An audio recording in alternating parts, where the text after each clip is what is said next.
లో ముఖ్యమంత్రిగా రేవంత్ రెడ్డి గారు ఉన్నారు. మున్సిపల్ వ్యవహారాల మంత్రిగా కూడా రేవంత్ రెడ్డి గారే ఉన్నారు.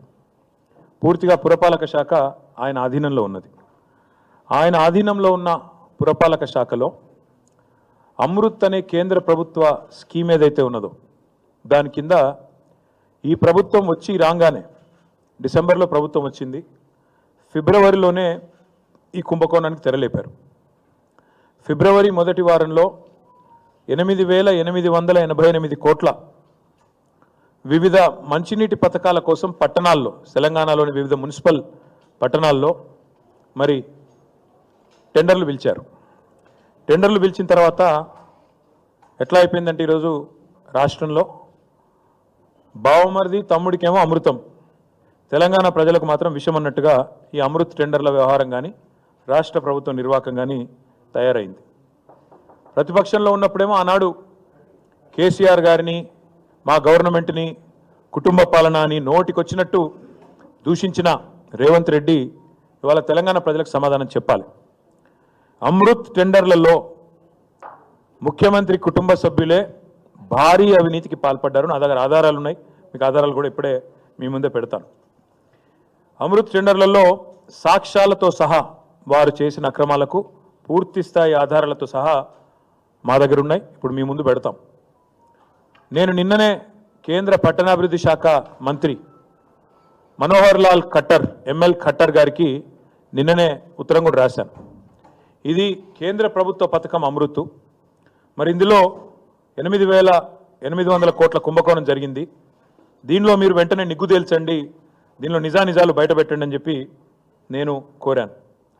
ఇందులో ఏం జరిగింది అంటే, ముఖ్యమంత్రి గారికి ఒక బావమరిది ఉన్నారు. ఆయన పేరు సూదిని సృజన్ రెడ్డి. సూదిని కుటుంబం, సూదిని సృజన్ రెడ్డి. ఆయన కంపెనీ పేరు Shodha construction limited. Shodha construction limited. ఏం చేసింది ఈ ప్రభుత్వం అంటే, ఆయన కంపెనీకి అర్హతలు లేవు, ఏమీ లేవు. వేల కోట్ల టెండర్లు దక్కించుకోవడానికి ఆయనకు గత నైపుణ్యము లేదు, గత అనుభవము లేదు. అక్కడ అసలు కనీసం టెండర్లలో పార్టిసిపేట్ చేయడానికి ఆయనకు ఉండాల్సిన ఆర్థిక వనరులు కానీ, ఆర్థిక పరపతి కానీ, ఆర్థిక సంపత్తి కానీ ఏదీ లేదు. అందుకే ఏం చేశారంటే, ముఖ్యమంత్రి గారి డిపార్ట్మెంటు ఆయన స్వయంగా జోక్యం చేసుకొని ఈ పబ్లిక్ హెల్త్ టెండర్లలో ఆయన చేసింది ఏంటంటే, Indian Hume pipe company limited, IHP అంటారు దాన్ని అడ్డం పెట్టారు. అడ్డం పెట్టి ఐహెచ్పిని పిలిపించి మీరు బిడ్ చేయండి అని చెప్పి ఆ కంపెనీతో బిడ్ వేయించి ఆ కంపెనీ మొత్తానికి టెండర్ వచ్చేటట్టు చేసిండ్రు. చేసి ఏం చేసిండ్రు తర్వాత ఆ కంపెనీకి రాసిన ఉత్తరం ఇది. ఆ కంపెనీ సెబీ నిబంధనలకు అనుగుణంగా, సెబీ రెగ్యులేషన్ 30కి అనుగుణంగా, ఎందుకంటే అది లిస్టెడ్ కంపెనీ, స్టాక్ ఎక్స్చేంజ్లో, నేషనల్ స్టాక్ ఎక్స్చేంజ్లో, బాంబే స్టాక్ ఎక్స్చేంజ్లో అది లిస్టెడ్ కంపెనీ. వాళ్ళు ఏం చేసినారు, మాకు ఇగో 1,137 కోట్ల వరకు వచ్చింది, ఇందులో ఇదొక్కటే మాకు దొరికింది, ఇంకా దొరకని చాలా ఉన్నాయి, అందుకే 8,888 కోట్ల కుంభకోణం అంటున్నాం. ఐహెచ్పి అనే కంపెనీ వారు ఎన్ఎస్సికి, బిఎస్సికి ఏం రాసినారంటే, ఈ 1,137 కోట్ల వరకు నాకు తెలంగాణలో water supply projects and sewerage projects under Amrit 2 by government of Telangana మాకు వర్క్ వచ్చింది. అందులో మేము ఐహెచ్పి అనే కంపెనీ కేవలం 20% మాత్రమే మేము ఎగ్జిక్యూట్ చేస్తాము. ఇలా స్పష్టంగా వాళ్ళే రాసిండ్రు, మీకు ఈ కాపీ పంపిస్తా చూసుకోవచ్చు.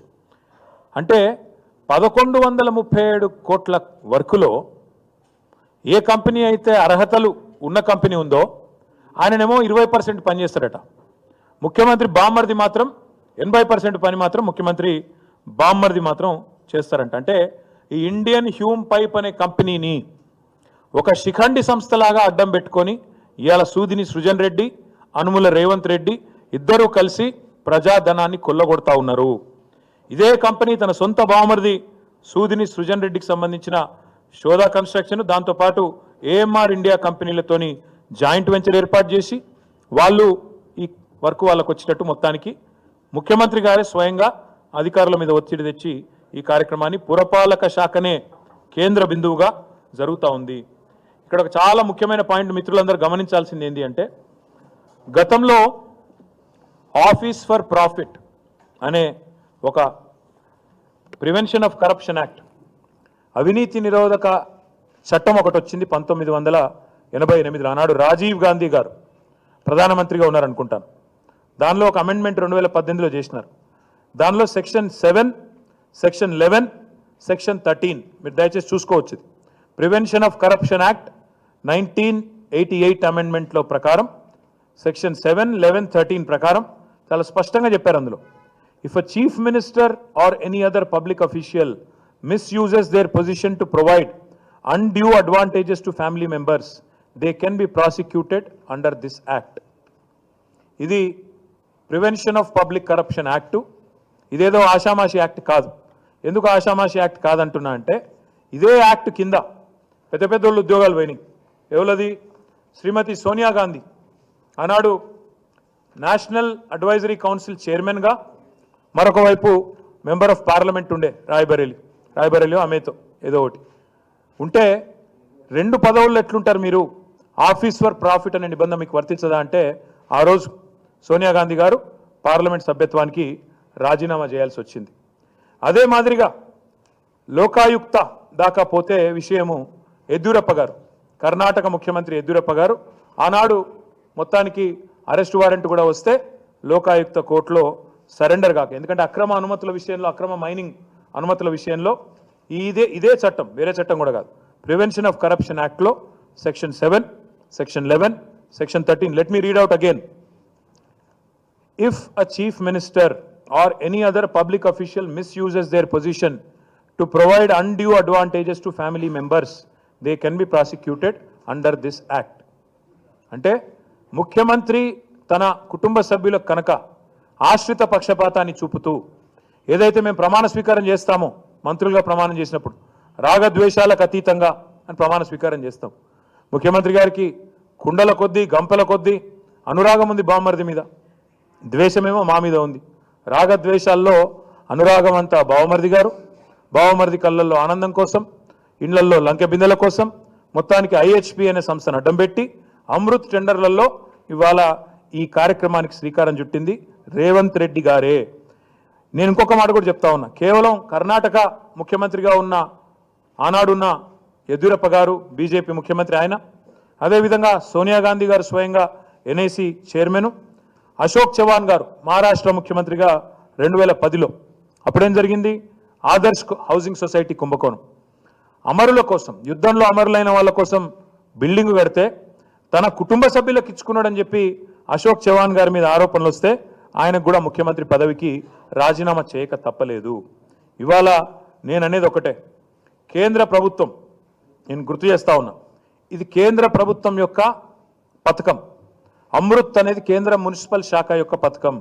అక్కడ ఉండే urban development minister ML Khattar, అదేవిధంగా సహాయ శాఖ మంత్రి ఉన్నారు, ఆయనకు కూడా నేను ఉత్తరం రాసిన, ఏమని, ఇలా మొత్తం కుంభకోణం జరిగింది, మీ ప్రభుత్వం పంపించిన పైసలు ఇవి, దీని మీద వెంటనే మీరు పూర్తి స్థాయిలో బయటికి సమాచారం తీసుకొని దీని మీద చర్య తీసుకోండి అని కోరిన. ఇక్కడ అన్నిటికన్నా విచిత్రమైన విషయం చెప్తాను, మీరందరూ జర్నలిస్టులు, మీరు అడిగినా కూడా ఈరోజు ఈ ప్రభుత్వం ఫిబ్రవరిలో జరిగిన టెండర్లను బయట పెట్టడం లేనేలేదు. 8,888 కోట్ల రూపాయల వర్కులు ఎప్పుడు పిలిచారు, ఏ పద్ధతిన పిలిచారు, ఎట్లా ఇచ్చారు అంటే చెప్పడం లేదు. ఇది కూడా ఎట్లా బయటకు వచ్చింది? ఇది ఎట్లా బయటకు వచ్చిందంటే, ఇండియన్ హ్యూమ్ పైప్ కంపెనీ ఒక పబ్లిక్ లిస్టెడ్ కంపెనీ కాబట్టి, బాంబే స్టాక్ ఎక్స్చేంజ్లో, నేషనల్ స్టాక్ ఎక్స్చేంజ్లో లిస్ట్ అయి ఉన్న కంపెనీ కాబట్టి వాళ్ళకు ఒక వర్క్ వచ్చింది. ఆ వర్క్లో 80% ముఖ్యమంత్రి గారు బావమరిదికి దారాదత్తం చేస్తున్నామని చెప్పక తప్పని పరిస్థితుల్లో వాళ్ళు బయట పెడితే లెటర్ రాస్తే ఆ లెటర్ బయటకు వచ్చింది. ఇది ఆ లెటర్ యొక్క డీటెయిల్స్. అదేవిధంగా దాని యొక్క వివరాలు, వర్క్ వివరాలు, ఎన్ని నెలల్లో కంప్లీట్ చేయాలన్న వివరాలు, వర్క్ ఎక్కడ ఏంది అన్న వివరాలు కూడా నేను మీ ముందు పెడతా ఉన్నా. నేను ఇప్పుడు కేంద్ర ప్రభుత్వాన్ని ఒకటే అడుగుతా ఉన్నా,